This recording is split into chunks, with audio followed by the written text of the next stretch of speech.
Halo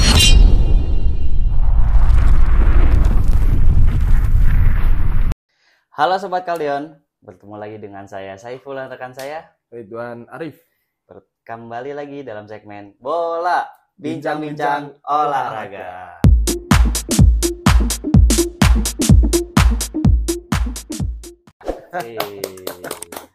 Ayo Mas kameramen, nggak tepuk tangan ini. Mas kameramen. Diem aja Mas kameramen. Makanya. Dalam segmen kali ini saya dan Mas Ridwan ingin membahas ulasan pertandingan antara PSS Sleman melawan Rans Nusantara. Yang berlangsung tadi malam. Tadi malam pukul 20 berapa? 20 WIB. 20.35 WIB. Ini nih Mas Ridwan. Siap. PSS Sleman. Wakil dari DIY. Wakil dari DIY di Liga 1 Liga 1 2022-2023. Ya. Gimana Mas Ridwan pendapatnya nih? Seri ya? Harus skornya seri. 3-3. Tapi bisa menang seharusnya. Bisa tuh ya. Karena saya itu jujur aja kalau ada tim ya yang dari daerah saya di daerah Istimewa Yogyakarta ya. Walaupun meskipun nggak nonton 100%, kalau kebetulan semalam nonton 100%. Semalam nonton tuh. Kalaupun pas ada kegiatan, saya biasanya tetap nyimak tuh highlight-nya. Iya, highlight-nya. Gitu. Oke, Mas Ridwan. Seru, dibilang seru banget. Seru. Ya. Karena kan? balas-balasan gol. Iya. Balas-balasan gol. Dari pertama 1-0 disusul lagi 1-0 disamakan 1-1 menjelang turun minum 2-1 kalah Sleman ya. Iya. Terus babak kedua Rans masukin lagi 3-1 skornya. Iya. Terus deg-degan tuh. Deg-degan enggak cuman kesel ya. Iya udah menit 77 ya? Iya. Kalau salah. Terus habis itu di 3-2, 3-3. Iya, itu gol terakhir. Tapi mantep. masih full. Sebenarnya menurut saya ya. Pertandingan semalam itu kecerdikan dari Coach Seto sih. Coach Seto dari pelatih PSS Sleman. Kan waktu musim lalu Rans belum promosi itu kan waktu di babak semifinal. Iya. Itu melawan PSM Yogyakarta kan coachnya Coach Seto. Iya, Coach Seto. Si Rans pelatihnya RD. Coach berarti RD, ada pembelajaran itu ya. Nah, waktu itu PSM dikalahkan sama Rans. Coachnya Coach Seto waktu itu. Coach Seto. Kenapa kalah juga karena badai cedera di pemainnya juga cukup banyak. Ada beberapa pemain yang absen. Ada pemain yang absen. Nah, sekarang mereka reuni lagi di Liga 1. Tapi Coach Setonya sekarang melatih di PSS Sleman. Dan orang selalu bilang in Seto we trust. Jadi supporter Sleman itu meyakini bahwa di tangan Coach Seto lah PSS kan musim lalu dia hampir degradasi. Iya, itu. Mereka merasa yakin di musim ini setidaknya di tangan Coach Seto minimal bisa menyodok di 5 besar. 5 besar ya. Gitu. Mudah-mudahan. Di skor-skor bisa lebih tinggi ya. Lebih tinggi lagi. Nah, terkait pertandingan tadi malam, saya melihatnya lebih kepada ketenangan dari Coach Seto. Itu karakter beliau. Jadi beliau membangun mental para pemainnya untuk tidak terburu-buru bermain terbawa emosi. Iya. Kelihatan sih dari cara permainannya. Jadi ketika ada pemain yang mungkin secara psikis dia kurang fokus, Coach Seto tuh buat alternatif lain. Jadi misal dari serangan dari sisi kanan kok kayak buntu, dia langsung tarik pemain dan buah pergantian pemain itulah akhirnya terbalaskan golnya. Terjadi gol susulan, balasan. Bahkan ada satu tembakan yang membentur mistar gawang dari Sleman. Dan andaikan itu masuk, mungkin skornya 4-3 menang. Dan satu lagi, semalam itu kenapa walaupun seri ya, tapi skor 1 penting terasa penting satu karena poin lumayan dapat 1 poin ya. Karena sebelumnya Sleman main di kandang laga pembuka, dia kalah dari PSM Makassar gitu. Jadi bisa dibilang skor tadi malam lumayan lah ya. disyukuri lah. Karena kan yang jadi tuan rumah juga Rans kan. Iya. Di Cibinong. Iya, di Cibinong. Berarti Coach Seto itu strateginya beberapa kali ganti Mas kalau dari kelihatan dari pergantian pemain. Saya membuahkan gol. Betul. Saya itu Mas Ipul melihatnya dari karakter beliau. Jadi mungkin begini, bukan hanya sekedar sepak bola ya. Iya. Tapi keterangan itu saya lihat untuk ke diri saya. Jadi ketika menghadapi tekanan berat, itu kalau kita dibentuk mental untuk tetap tenang, tetap fokus, tidak mencari mengkambing hitamkan ya, apa dicurangi atau apa bisa. Ya mencari kambing hitam ya. Tetap pada tujuannya membuat pola sebaik mungkin, pasti hasilnya itu akan didapat gitu. Itu ada pesan moralnya di situ. Jadi ketika ada sebuah tim dia tertinggal dan dia bisa menyamakan kedudukannya. Betul. Itu berarti kan dia di ruang ganti itu mungkin ya. Mungkin Coach Seto mungkin tidak akan berbicara terlalu banyak tentang teknis, tapi membangun mental. Membangun mental itu penting sekali. Betul. Karena kalau udah ketinggal, apalagi udah ketinggal 2 gol ya. 2 gol. Itu dan mentalnya terbalaskannya aja hampir turun minum di babak pertama. Iya, udah babak pertama benar-benar.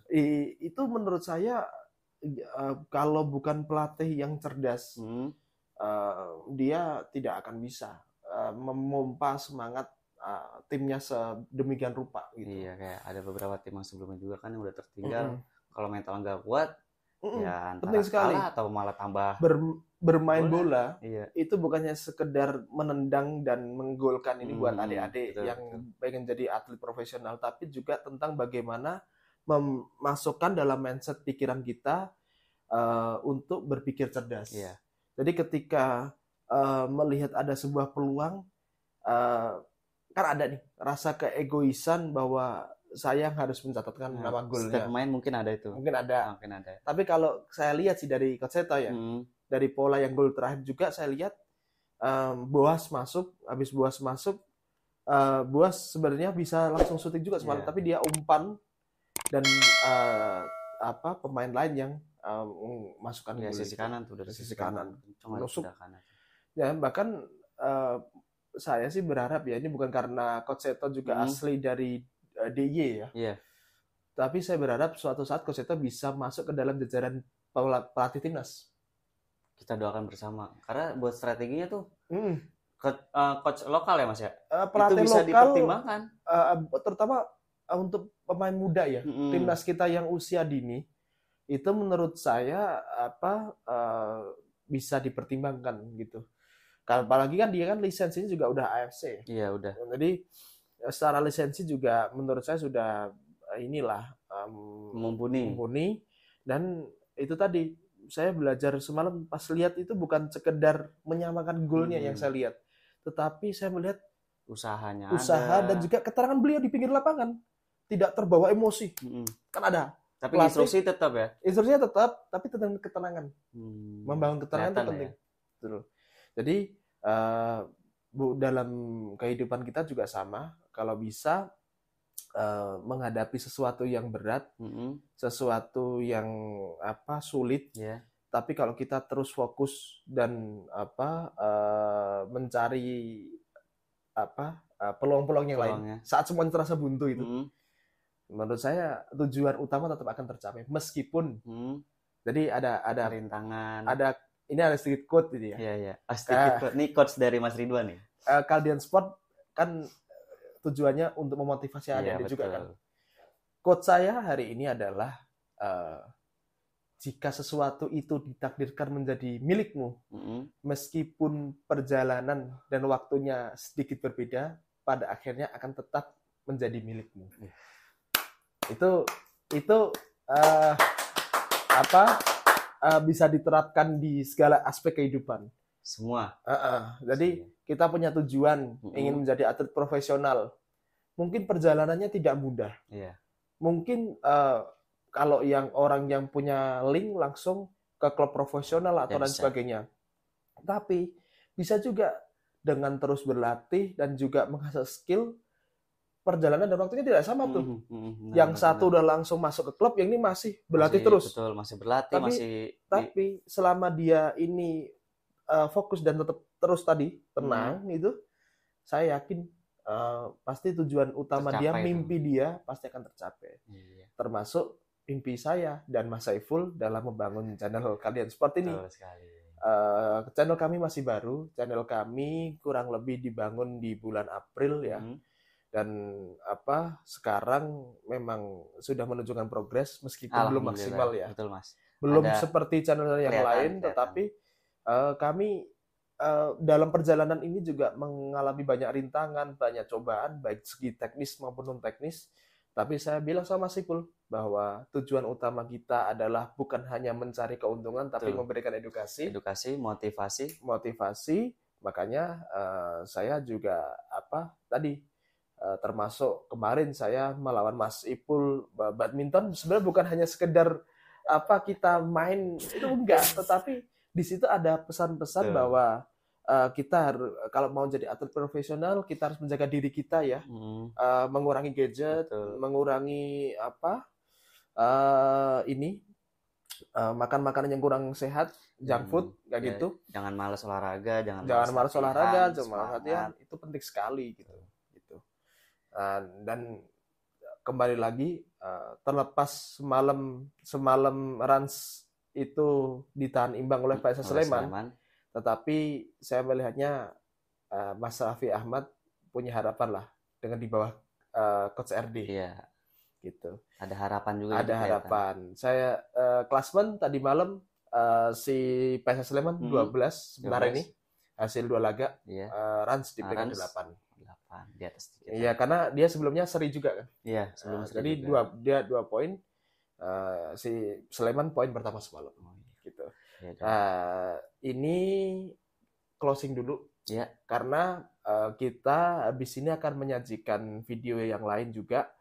Dan video pertandingan kita kan kemarin pertandingan yang kita laksanakan kemarin juga akan diupload juga.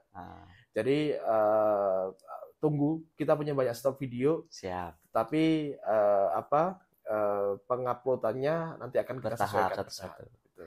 Oke, Mas Ridwan. Cukup untuk segmen kali ini. Siap. Tidak lupa kita memberikan selalu moto dari kita. Sesibuk apapun kalian beraktivitas, jangan lupa untuk berolahraga. Terima kasih untuk sobat-sobat kalian telah mendukung channel kami dengan cara subscribe, like, share, dan komen YouTube Kalian Sport. Terima kasih buat semuanya. Salam olahraga.